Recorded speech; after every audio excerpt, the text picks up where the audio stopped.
I'm Penelope James, 32 years old, and I never expected my birthday to become a family battleground. After a week from hell at the accounting firm, the kind that leaves you questioning every life choice, while surviving on caffeine and sheer willpower, I still managed to host my own celebration, complete with homemade appetizers and decorations that took me until midnight to hang. Meanwhile, my younger brother Everett strolled in an hour late, bearing an expensive gift he definitely couldn't afford. Mom beamed at him like he'd hung the moon. As I leaned over to blow out my candles, her words sliced through me like a blade. You know you've always been jealous of your brother. That moment changed everything. Before I tell you what happened next, drop a comment where you're watching from and hit that like and subscribe button if you've ever had to stand up for yourself against family who took you for granted. Growing up in our modest suburban home in Michigan, the roles were carved in stone from day one. I was expected to be the responsible one, the achiever, the one who would make sensible choices. Everett, 3 years younger, was the free spirit who needed protection and endless second chances.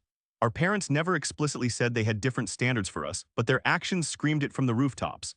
When I was 8, I saved my allowance for 6 months to buy a bicycle. 6 months of saying no to every candy, every toy, every little thing I wanted. Mom and Dad praised my discipline but reminded me that financial responsibility was simply expected of me. When Everett turned 8, they surprised him with a bike twice as expensive as mine because, as Mom explained, he would be too impatient to save up. This pattern followed us through every milestone. I learned to anticipate it, but that never made it hurt less. Trust me on that one. In high school, I maintained a 4.0 GPA while working weekends at the local grocery store. Stocking shelves, dealing with cranky customers, coming home with sore feet and the smell of produce in my hair.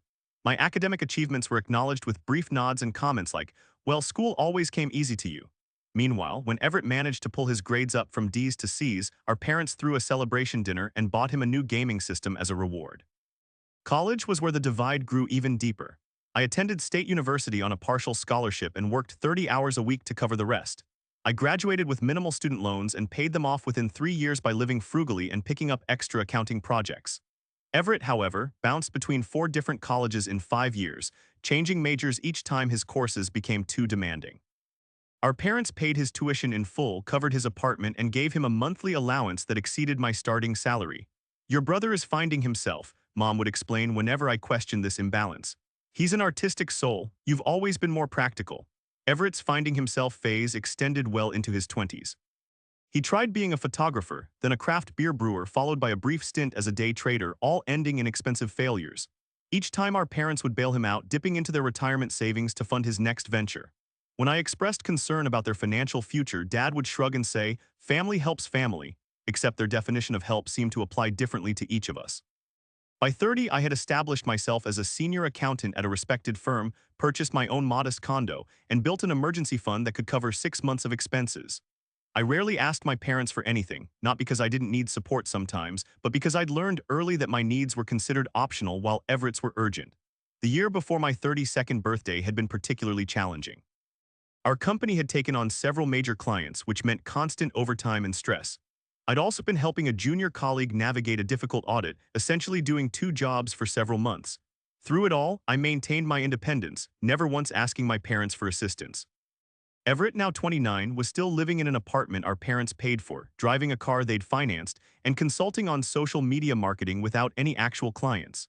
His Instagram showed expensive restaurants, weekend trips, and designer clothes, all while he claimed to be hustling towards success. Last year's birthdays had set the tone for what I should expect. On Everett's birthday, our parents rented out a restaurant's private room, invited 30 people, and presented him with a collection of high-end gifts. On mine, we had cake at their house after I worked a full day, and they gave me a blender because you're always so practical. I'd long accepted that my achievements would never receive the same recognition as Everett's mere existence, but accepting something doesn't mean it stops hurting.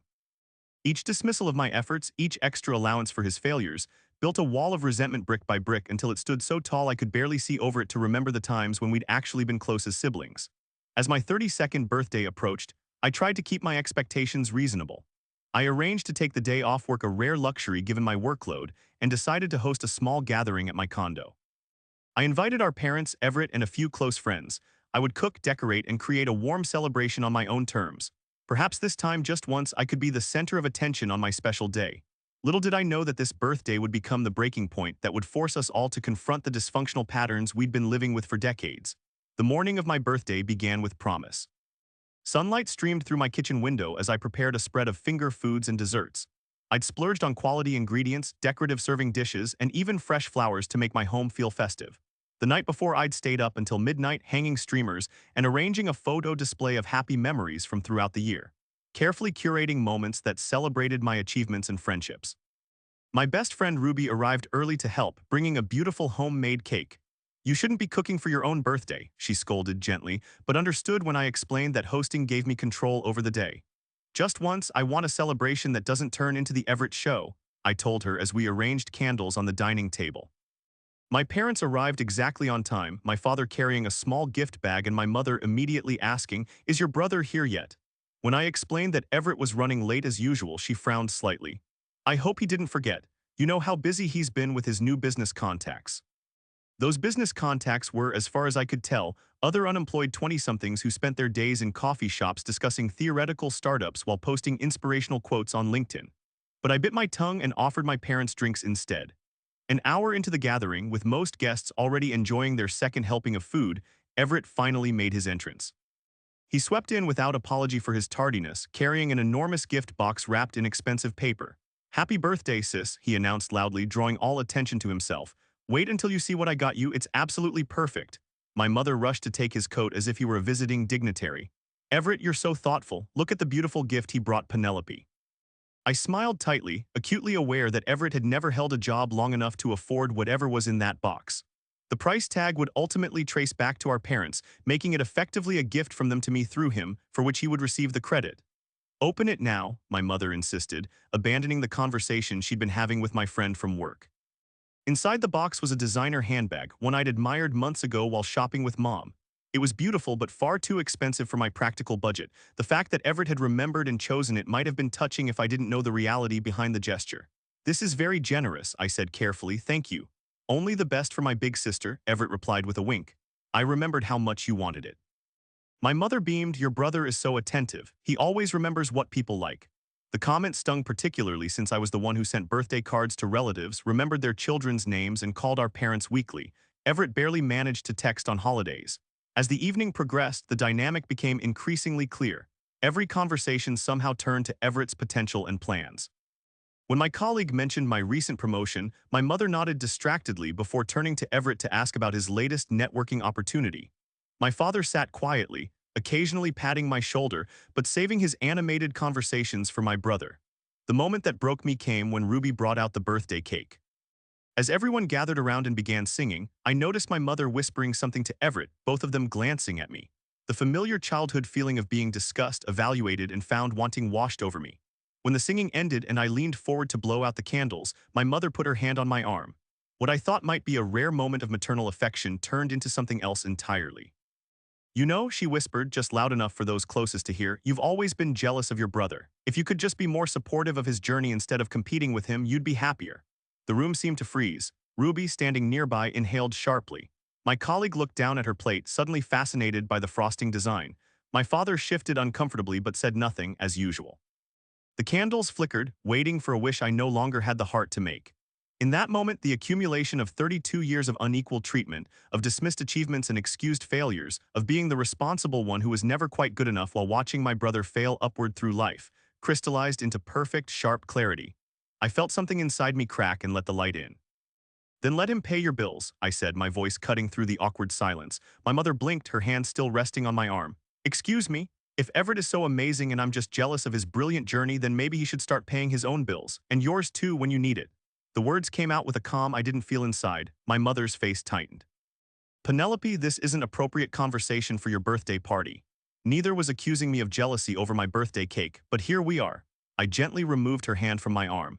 "Do you know who paid for everything you're eating tonight? Who took the day off work to cook and clean and decorate? Who has never asked you for money since graduating college?" Everett shifted uncomfortably, the smug expression slipping slightly from his face. "Come on, sis, Mom didn't mean anything by it. You're making a scene." Am I? Funny how setting boundaries is making a scene, but showing up an hour late to a party is just Everett being Everett. My father finally spoke up, his voice conciliatory. "Let's all calm down and enjoy the cake. Penelope has gone to a lot of trouble for this lovely evening." "Thank you for noticing, Dad. It's nice that someone did." I turned back to my mother. "Do you want to know something interesting? Last month when Everett told you he was this close to landing a major client, that was a lie. He's been telling you that for 2 years." My mother's face flushed. "You don't know anything about your brother's business." Actually, I do because his former roommate Carter works at my firm now. Everett hasn't had a paying client in 18 months. He's been living entirely off your money while pretending to run a business. Everett stood up abruptly. You had no right to discuss my personal life with Carter. He mentioned it because he was concerned, because unlike you, some people actually worry about how their actions affect others. One of my friends quietly excused herself to the kitchen.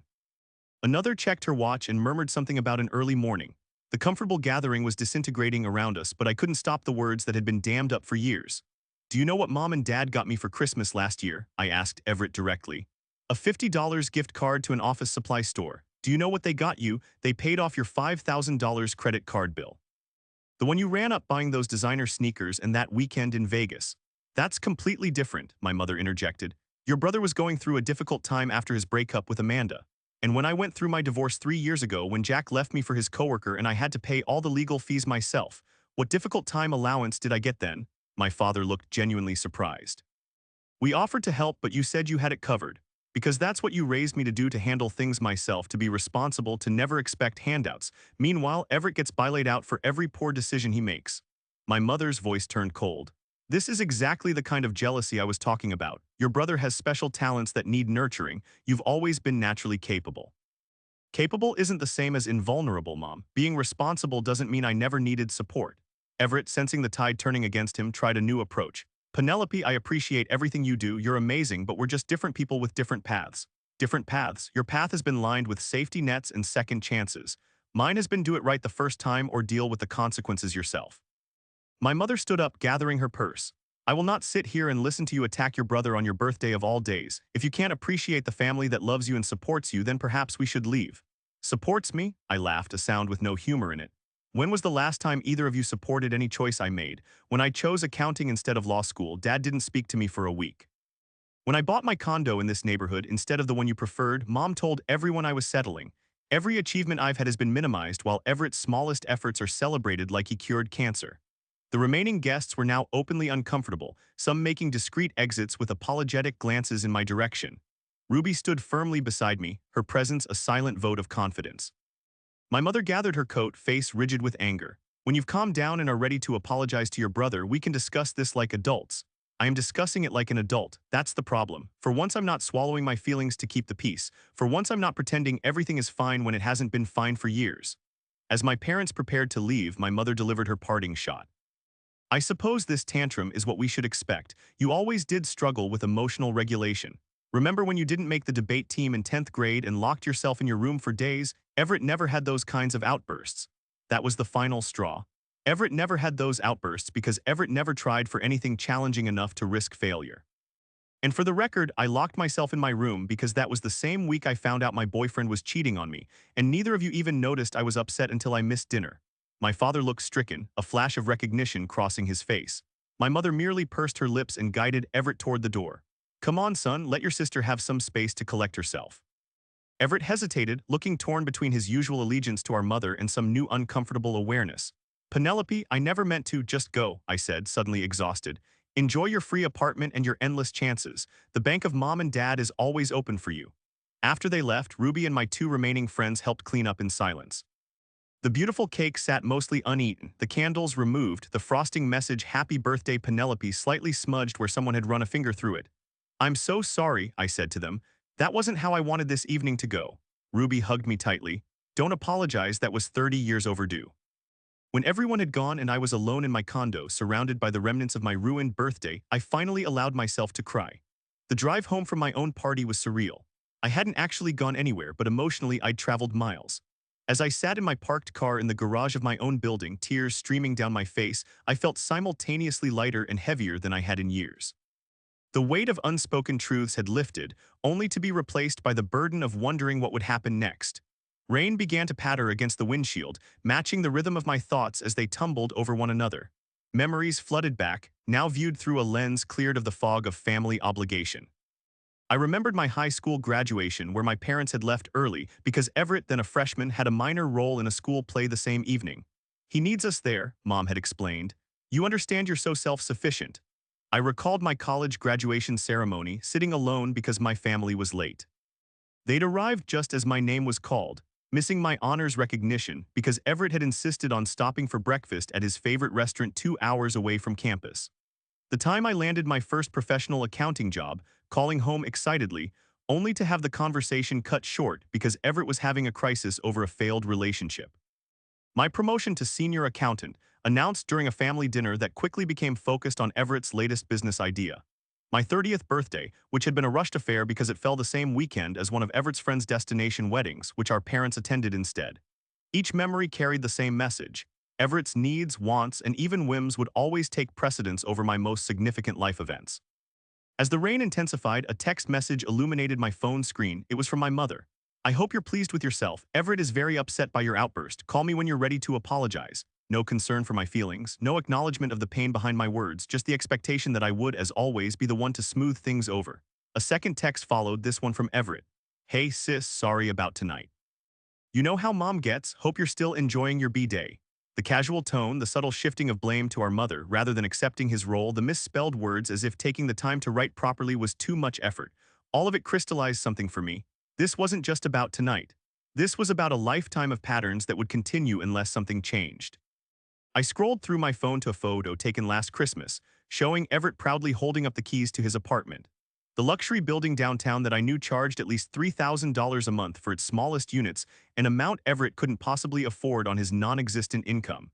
With sudden clarity, I realized that I'd been enabling this dysfunction just as much as my parents had. By always being the responsible one, by never making waves, by accepting the unequal treatment as simply how things were, I had allowed the situation to continue. Worse, I'd been directly subsidizing Everett's lifestyle in ways I hadn't fully acknowledged. His Netflix and Spotify accounts were on my family plan. I'd added him to my cell phone family plan 3 years ago when he was just getting his business started and needed to save money temporarily. I'd set up automatic payments for his utility bills last winter when he complained about forgetting due dates and getting hit with late fees. All these small helps had become permanent arrangements that he took for granted, part of the invisible support system that kept him comfortable in his irresponsibility. Opening my laptop, I logged into my bank account and began reviewing automatic payments. The evidence was worse than I'd imagined. Beyond the subscriptions and phone bill, I discovered that I'd been paying for his renter's insurance after setting it up temporarily 2 years ago. My credit card showed regular charges from food delivery services to his address services I'd authorized when he was recovering from a minor outpatient procedure 18 months ago, but that had never been discontinued.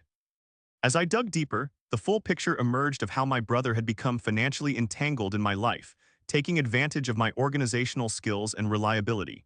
Each small expense on its own had seemed manageable, a minor help for family. Together, they represented nearly $600 monthly that I was essentially gifting to someone who showed no appreciation for it. A notification popped up on my screen, an email from my father with the subject line, "Your mother is very upset." I closed it without reading. For once, I wouldn't be the one to make peace at the expense of my own dignity. Instead, I opened a new browser tab and began researching family psychology and enabling behaviors. Article after article described situations eerily similar to mine: the responsible sibling who becomes trapped in a caretaker role, the parents who enable one child's dependence while expecting independence from another, the golden child syndrome. It was as if these psychologists had been observing my family for years. Ruby called around midnight, checking in on me. "How are you holding up?" she asked, concern evident in her voice. "I'm having some realizations," I replied, staring at my screen full of open tabs about family dynamics and financial boundaries. "Like I've been enabling my brother just as much as my parents have, and it stops now." "What are you going to do?" Ruby asked, a note of worry in her voice. "Set boundaries, real ones, and the first step is cutting the financial ties." We talked for another hour, Ruby offering perspective as someone who'd known me since college. She reminded me of instances where I'd downplayed my resentment, times when I'd made excuses for Everett's behavior, occasions when I'd stepped in to solve problems he'd created for himself. "You deserve better," she said finally, "and honestly so does Everett. He'll never grow up if everyone keeps treating him like a child." After we hung up, I made a list of every financial connection between Everett and myself, from the smallest subscription to the largest recurring payment. Beside each item, I wrote out a plan for disconnection. Some were simple cancellations. Others would require conversations with service providers. A few would mean finding replacement services for myself to avoid disruption to my own life. By the time dawn broke, casting golden light across my kitchen table covered in notes and plans, I had made my decision. This wasn't about punishment or revenge. It was about finally treating both Everett and myself as the adults we were supposed to be. It was about refusing to participate any longer in a family system that had been slowly drowning both of us, just in different ways. I would be kind but firm. I would explain my actions clearly. I would offer support in the form of information and guidance if asked, but no longer in the form of money or services. I would love my brother enough to let him face the consequences of his choices, and I would love myself enough to stop sacrificing my financial security on the altar of family peace. As I showered and prepared for work, a strange sense of calm settled over me. For the first time in years, perhaps in my entire adult life, I felt truly in control of my relationship with my family. Whatever happened next, it would be on new terms that included respect for my boundaries and acknowledgement of my worth. The journey wouldn't be easy. Decades of established patterns don't change overnight, but as I closed my apartment door behind me and headed for the office, I knew that the first step had already been taken. The old Penelope, the one who swallowed her feelings and paid the bills without complaint, had blown out her candles for the last time. The week after my birthday became a methodical dismantling of the financial web connecting me to Everett. I approached it like an audit at work, systematic and thorough, leaving no shared account unexplored. First came the entertainment subscriptions. I logged into Netflix, Disney Plus, and Spotify, removing Everett's profile and access. I changed passwords and enabled two-factor authentication to prevent him from logging back in. For each service, I sent him a brief text: "I have removed you from my account. You will need to set up your own subscription if you want to continue using this service." His first responses were casual, almost amused. "Wow, still mad about your birthday? Little extreme lol." I didn't engage with the attempt to minimize what had happened. I simply continued with my plan. Next came the phone plan. I called my provider and split our family plan, keeping my line and removing his. The customer service representative seemed confused when I declined to inform the other user before making the change. "He's an adult," I explained. "He can set up his own phone service." Within hours, Everett's text shifted from casual to concerned. "My phone says service is about to be suspended. What's going on?" "I have removed you from my phone plan," I texted back. "You will need to establish your own service." "Are you serious right now?" Over one comment Mom made. I didn't respond to that bait. This wasn't about one comment. This was about 32 years of comments, expectations, and unequal treatment. The utilities were more complicated, since I'd set them up using my information, but for his address, I had to contact each company individually. I explained that I would no longer be responsible for accounts at an address where I didn't reside. Some companies required written notices of termination. Others needed his information to transfer responsibility. For those, I simply initiated service cancellation with appropriate notice periods. By the third day, my parents had been fully briefed by Everett and entered the fray. My mother's calls went straight to voicemail. My father, however, caught me during lunch. "Penelope, what's this about you canceling Everett's phone and utilities?" he asked, his voice a mixture of confusion and disapproval. "I'm removing myself financially from Everett's life," I replied calmly. "He's 29 years old. He can manage his own expenses. But he's not in a position to take on all these costs right now," my father protested. "His business is just starting to gain traction." "His business has been just starting to gain traction for 4 years, Dad. And in the meantime, I've been subsidizing his lifestyle without acknowledgement or appreciation." "We appreciate what you do for your brother," my father said, his voice softening into the conciliatory tone he always used during family conflicts. "No, you don't. You expect it. There's a difference." After a pause, my father tried a different approach. "Your mother is very upset about all this. She thinks you're punishing Everett for her comment at your party." "I'm not punishing anyone. I'm establishing healthy boundaries. Everett has been using my Netflix for 3 years. He's been on my phone plan for just as long. I've been paying his utilities since he moved into that apartment. None of these were meant to be permanent arrangements, but they became that way because he never took responsibility." "We didn't realize you were doing so much," my father admitted, a note of genuine surprise in his voice. "That's part of the problem. No one notices what I contribute because it's expected. Meanwhile, Everett gets praised for showing up to a birthday party with a gift you and Mom probably paid for." The silence on the other end of the line told me I'd hit close to the truth. "Dad, I love you and Mom and even Everett, but this dynamic isn't healthy for any of us. Everett needs to stand on his own feet. You and Mom need to let him grow up, and I need to stop enabling all of it." After we hung up, I continued my financial separation plan. I contacted Everett's landlord, whom I'd been communicating with whenever there were maintenance issues in the apartment. I clarified that I was not a guarantor on the lease and should be removed as an emergency contact. The landlord seemed unsurprised, mentioning that several other tenants had family members who helped manage their affairs. That evening, Everett called in a panic. "The electricity is out at my apartment. The company says the bill is overdue, but you always pay that." "Not anymore," I said evenly. "I sent you notice 3 days ago that I would no longer be managing your utilities. But I don't have the money right now. I can't sit here in the dark." You have options, Everett. You can pay the bill yourself, ask mom and dad for help, or find somewhere else to stay until you figure it out. What you can't do is expect me to continue carrying your financial burdens. This is cruel, Penelope. I never thought you'd be so petty. His attempt to make me feel guilty might have worked in the past. Now I recognized it as manipulation. This isn't pettiness, Everett. This is me treating you like the adult you are. Adults pay their own bills. He hung up on me, and minutes later my mother called. I let it go to voicemail again, but listened to her message afterward. Penelope, your brother is sitting in a dark apartment because of your childish revenge scheme. Is this really who you want to be? Someone who hurts her family over a little jealousy? Call me back immediately. I texted her instead. Everett is sitting in a dark apartment because he failed to pay his electric bill. He has been capable of managing his own finances for years but has chosen not to. I am no longer participating in that choice. The next day brought an unexpected development. My father called again, this time with a different tone. I talked to Everett last night, he said, his voice uncharacteristically subdued. He admitted that he's been taking advantage of your generosity. He said you've been paying for things he could have managed himself. I waited, unsure where this was heading. Your mother still thinks you're being too harsh, but I wanted you to know that I understand what you're trying to do. It's not easy watching your children struggle, but maybe we've been too quick to step in. It was the closest my father had ever come to admitting that their parenting approach with Everett might have been flawed. I felt a small spark of hope that perhaps some good could come from this difficult situation. Thank you for telling me that, Dad. This hasn't been easy for me either. Will you come to Sunday dinner this weekend? We can talk more then, I agreed, though with clear boundaries. I'll come, but I'm not ready to pretend everything is fine. We need to have honest conversations about these patterns if anything is going to change. By the end of the week, I had severed every financial tie between Everett and myself. He'd managed to get his electricity turned back on, presumably with our parents' help. His phone was working again, though he complained about having to sign a contract and pay a deposit due to his poor credit history. Some family friends and more distant relatives had gotten wind of the situation and taken sides. My aunt called to tell me I was being selfish. My cousin sent a supportive text, saying it was about time someone in the family stood up to the obvious favoritism. Through it all, I maintained my resolve. This wasn't about winning or losing, not about punishment or revenge. It was about finally creating a family dynamic based on mutual respect rather than assigned roles and unspoken expectations. As I prepared for Sunday dinner, I knew that the hardest conversations were still ahead. Cutting financial ties had been the concrete first step.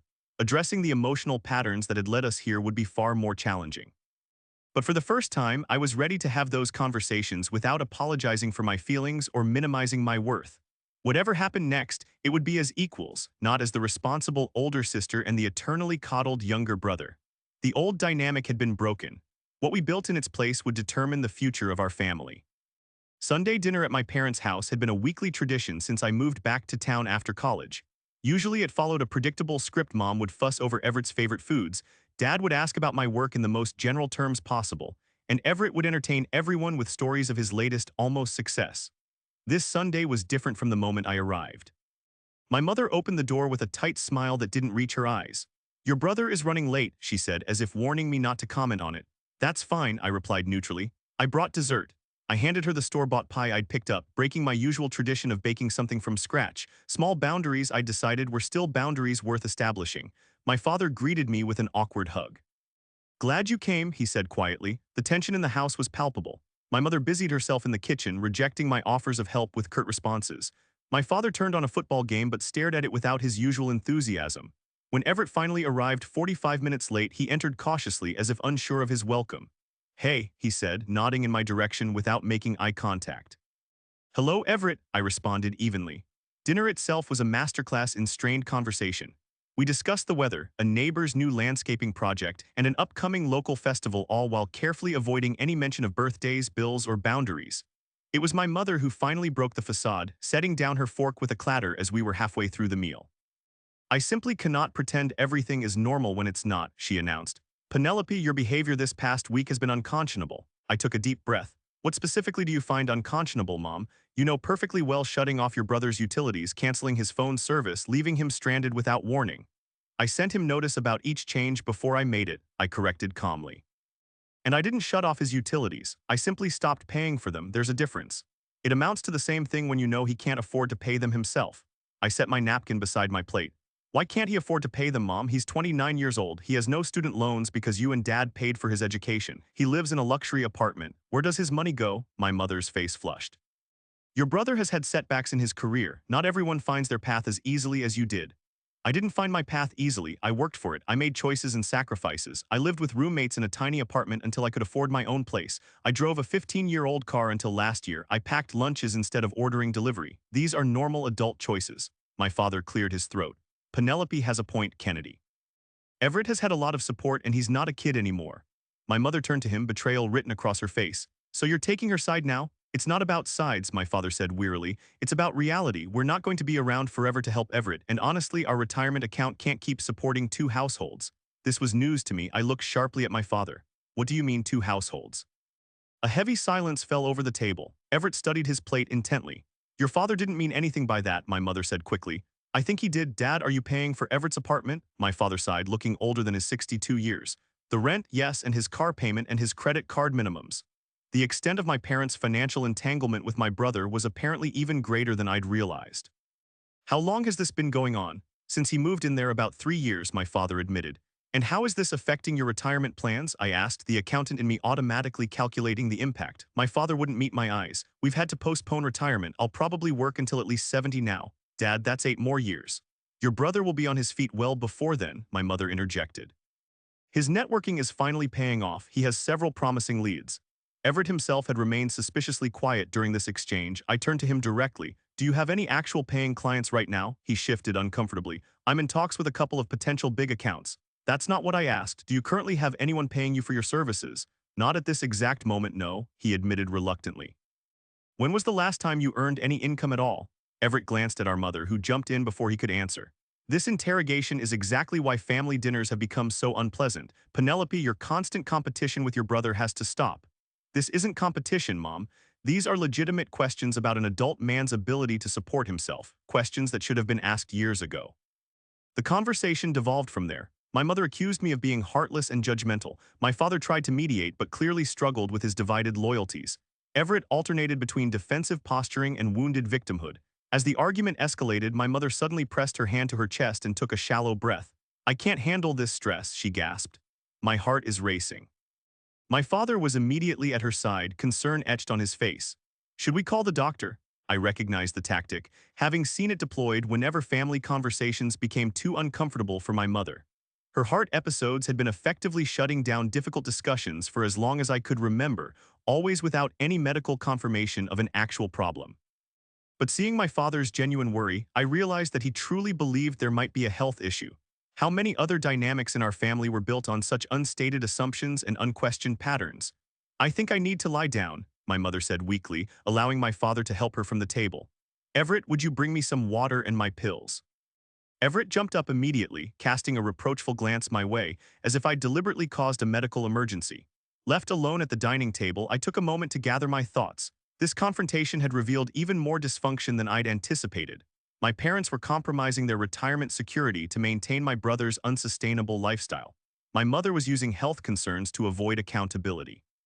My father was caught in the middle, aware of the problems but unwilling to challenge the status quo directly. When my father returned to the table, he looked exhausted. Your mother is resting. I think it would be best if we continued this discussion another time.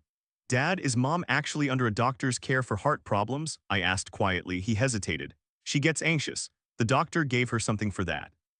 So it's anxiety, not a heart condition. The stress affects her physically, he said defensively. She worries about everyone, especially Everett. And what about your stress, working past retirement age to support a grown son who won't support himself? My father sank back into his chair. I just want everyone to be happy. But no one is happy, Dad. Mom is anxious. Everett is dependent. You're overworked.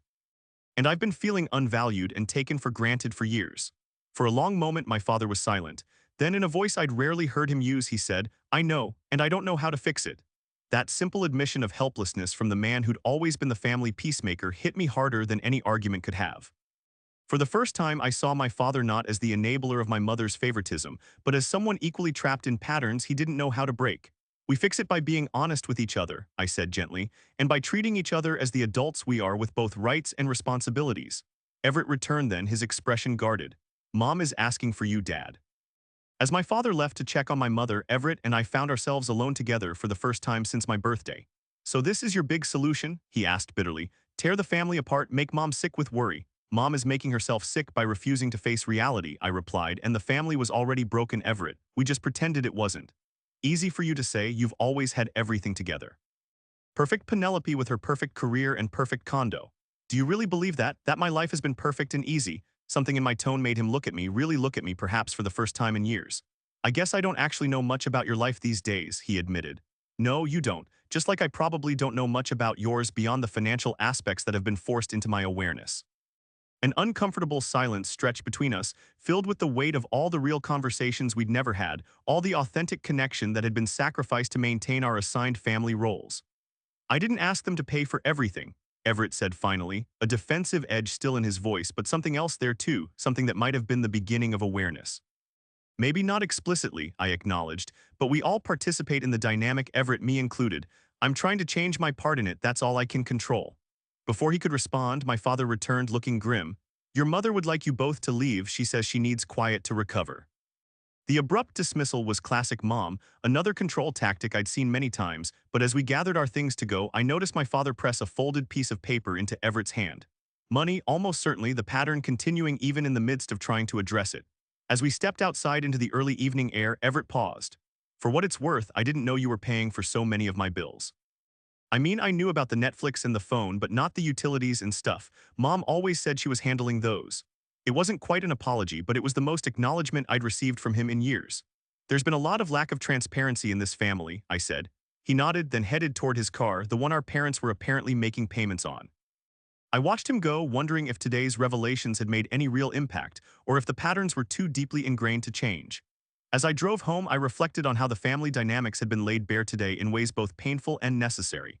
My mother's health manipulation, my father's silent enabling, Everett's willful ignorance, my own role in maintaining the status quo, all of it exposed to the light of honest conversation.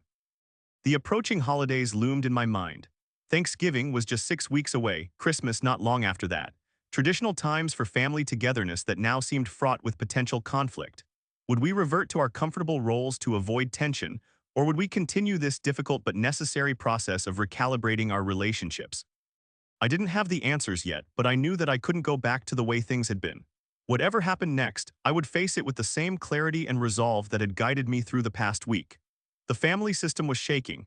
Whether it would collapse entirely or rebuild itself on a healthier foundation remained to be seen. 6 months after the birthday that changed everything, I stood in my kitchen preparing a simple meal for a small gathering. The spring sunshine filtered through new curtains, casting warm patterns across countertops that now held only my own possessions, my own choices. The past half year had been a journey of separation and reconnection, of painful growth and unexpected discoveries. The changes in our family had come neither as quickly nor as dramatically as the initial confrontation might have suggested. There had been no movie moment where everyone suddenly saw the light and transformed overnight. Instead, there had been a slow, sometimes stumbling process of readjustment, with progress and setbacks occurring in equal measure. My brother Everett had faced the harshest adjustment. Within 2 weeks of my financial separation, the reality of his situation had become impossible to ignore. His luxury apartment, car payments, credit card bills, and lifestyle expenses far exceeded what our parents could continue to cover, especially once they began to reassess their own financial priorities. The first real shift came when Everett was forced to downsize. He moved from his downtown luxury apartment to a modest one-bedroom in a less trendy neighborhood, the kind of place most people his age actually lived in. He sold his expensive car and bought a used sedan with the proceeds. He took a job not as a social media consultant or influencer, but as an entry-level marketing assistant at a local company with regular hours and expectations of actual productivity. It's humiliating, he'd complained during one of our infrequent phone calls in those early months. I'm qualified for so much more. You will be, I'd replied, but not until you have some real experience and a work history to point to. Our mother had taken longer to adjust. For the first 2 months, she'd alternated between tearful accusations about my cruelty and stone-cold silence. She'd tried to maintain Everett's previous lifestyle by dipping further into retirement savings until my father had finally put his foot down. We can't afford 2 households, he'd told her firmly during a tense family dinner in February. If we continue on this path, we'll be dependent on our children in our old age. Is that what you want? That reality check, coming from the husband who'd rarely contradicted her before, had been a turning point. Not an immediate transformation, but the beginning of a shift in perspective that allowed her to see the long-term consequences of the patterns she'd maintained for so long. My father had surprised me the most. Once he began speaking up about the financial realities, other truths followed. He started sharing stories of his own upbringing, of the strict independence his parents had expected, of his determination to be more supportive of his children, and of how that good intention had somehow warped into enabling dependence in Everett. "I wanted to give him what I never had," he confessed during a lunch we shared in March. "I didn't realize I was taking away what I did have, which was self-reliance." Today's gathering would be the first time all four of us had been together in my home since the birthday disaster. Easter and a cousin's wedding had provided neutral territory for family interactions. But this dinner represented something more intentional, a chosen reconnection rather than an obligatory one. The doorbell rang precisely at 6. My mother stood on the threshold holding a bouquet of spring flowers, my father beside her with a bottle of wine. Everett arrived 5 minutes later, no longer chronically late now that he had a job with actual consequences for tardiness. Conversation during the meal was sometimes stilted, sometimes surprisingly easy. We discussed work, community events, a movie we'd all seen separately. The old patterns tried to reassert themselves occasionally, my mother asking Everett excessive questions about his job prospects, my father changing the subject when tensions rose, Everett looking to me to smooth things over. But there were new patterns too.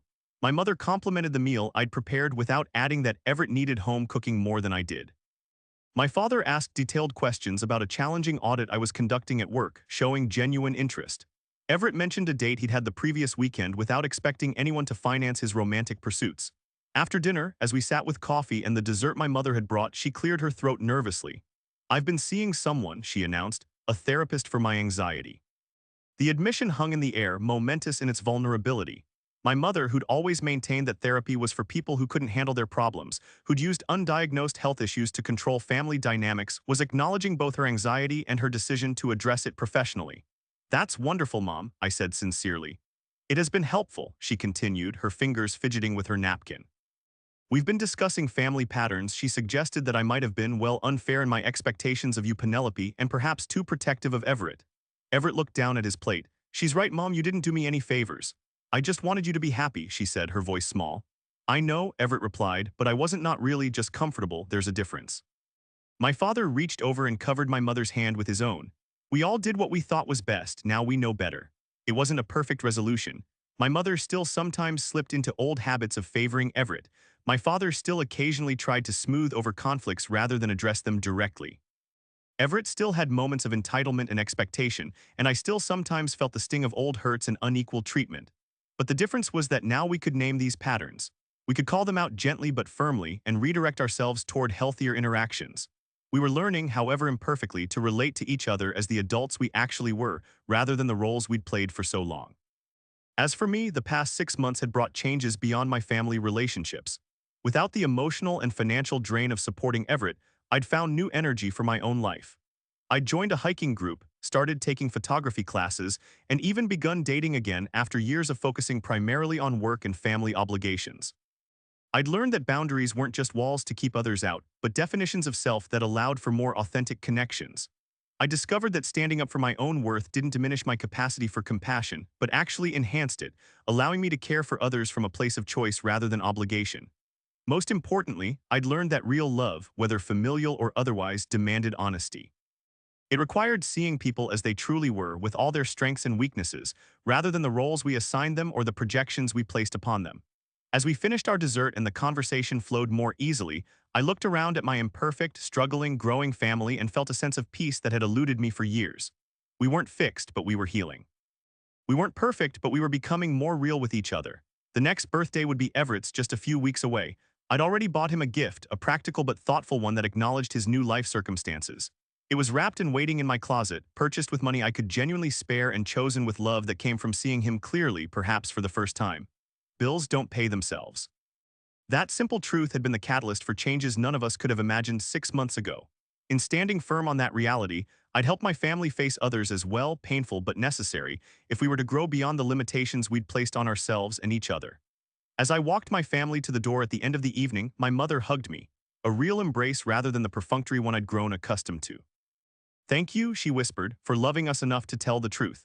In that moment, I understood that the greatest gift we can give those we love is not protection from life's realities, but the courage to face them and the faith that they are strong enough to do so. Have you ever had to set difficult boundaries with family members who took you for granted? I would love to hear your stories in the comments below.